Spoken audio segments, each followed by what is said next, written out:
Quand Stéphane Bern, qui a tous les talents, imite un chat, il fait miaou. Mais si vous étiez une star en Asie, Stéphane, vous devriez faire Nyan. Exactement. Nyan Cat, le Nyan Cat. Ouais. David Castello-Lopez nous raconter l'histoire Exactement. de ce mot. Alors, vous le savez, Internet, ça a créé quand même des phénomènes culturels complètement inédits dans l'histoire de l'humanité. Des choses qui ont eu un succès fou sans qu'on puisse vraiment expliquer, sans que personne puisse vraiment expliquer pourquoi. Et l'un des plus célèbres de ces succès, c'est le Nyan Cat, le chat qui fait Nyan. Nyan en japonais, vous l'avez dit, c'est juste la traduction de miaou en français. Donc le Nyan Cat, ça veut juste dire le chat qui fait miaou.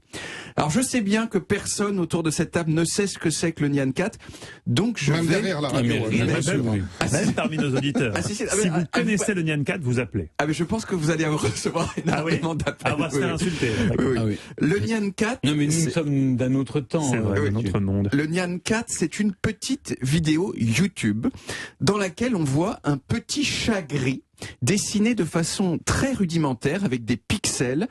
Et ce chat n'est pas un chat comme les autres pour au moins 4 raisons. La première, c'est qu'il vole dans les airs. Or, on le sait, les chats, ils ont beaucoup de qualités, mais ils ne peuvent pas voler. Deuxièmement, ce chat, il a un corps en forme d'une friandise, très populaire aux États-Unis, mais inconnue en France, qu'on appelle les Pop-Tarts. Les Pop-Tarts, ce sont des sortes de cracottes, si vous voulez, mais en plus d'être fourrées de confiture, elles sont aussi nappées. Troisième caractéristique étonnante de ce chat laisse dans le ciel sur son passage, quand il vole, une traînée de fumée aux couleurs de l'arc-en-ciel. Et enfin, le vol de ce chat se fait en rythme sur une musique frénétique et agaçante que voici.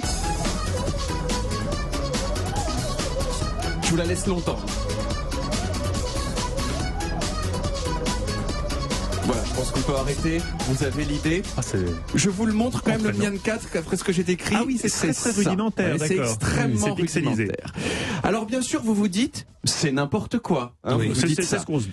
C'est-à-dire, c'est n'importe quoi. On a pris des éléments qui n'avaient rien à voir les uns avec les autres, on les a fusionnés et on en a fait une vidéo débile. Et vous avez parfaitement raison.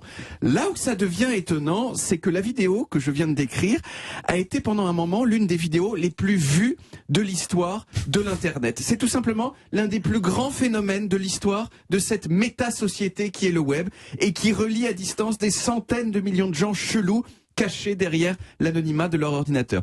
Au moment où j'ai écrit cette chronique, et donc c'était hier, la vidéo du Nyan Cat, elle avait été vue 192 millions de fois sur YouTube. Il y a eu des reprises de la musique dans tous les styles. Une version métal,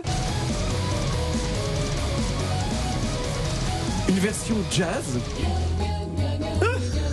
Ah ça ne m'a pas fait rire.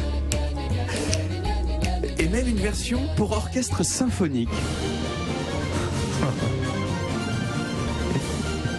Alors, on voit pas vraiment pourquoi l'histoire de la création du Nyan Cat elle serait particulièrement intéressante, et on a raison. Il a été dessiné par un jeune homme de 25 ans qui s'appelle Chris Torres, qui était employé dans une compagnie d'assurance au Texas.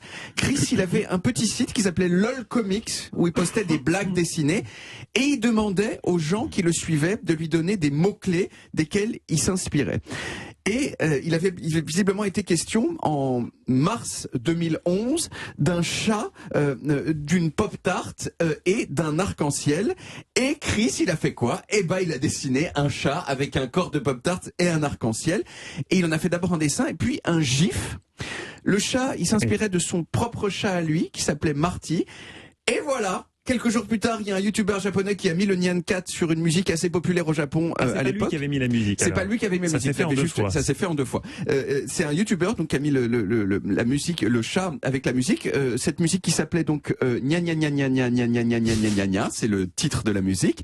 Et ça a été le phénomène que j'ai décrit. Il y a eu assez vite des versions de 10 heures de la vidéo qui ont été mises en ligne. Puis juste, c'est le truc, c'est encore un degré de n'importe quoi. Les gens, ils regardent des trucs comme ça. Il y a une version de 10 heures, il y a une version de 24 heures du Nyan Cat. Vous imaginez 24 heures de ça? Vous devenez fou. Mais on dirait une torture de Guantanamo. Vous voyez, il y a des gens qui se l'infligent à eux-mêmes par plaisir. Chris Chris Torres, il a signé des contrats avec plein de compagnies de merchandising. Donc il y a des peluches, des jeux vidéo sur iPhone du Nyan Cat. Après, le monde s'est un petit peu calmé jusqu'à cette année qui marquait le 10e anniversaire du Nyan Cat. Non, déjà. Oui, le temps passe vite. En février dernier, le Nyan Cat, il a été vendu pour 500 000 € en tant que NFT. Vous savez ce que c'est les NFT? Ce sont ce qu'on appelle c'est les jetons non fongibles. C'est ces œuvres d'art numériques qui sont reproductibles à l'infini, mais dont vous achetez un exemplaire unique traçable sur la blockchain. Donc 500 000 Vous êtes toujours là, euros. Stéphane? Vous êtes traçable sur la blockchain, vous? Non, je suis pas vendable. Vous n'êtes pas vendable sur la blockchain. Alors personnellement, je trouve que c'est 500 000 € qu'a coûté cette version non reproductible d'un truc complètement reproductible. C'est une nouvelle couche de n'importe quoi sur un phénomène qui était déjà assez n'importe quoi comme ça. Mais au moins, c'est rigolo à raconter. 500 000 $ bien dépensés, Stéphane. Absolument. Voilà, vous ne regrettez pas vos investissements. Merci beaucoup, David. On retrouve les origines en podcast sur toutes les applis audio et en vidéo sur YouTube Dailymotion et sur le site europe1.fr.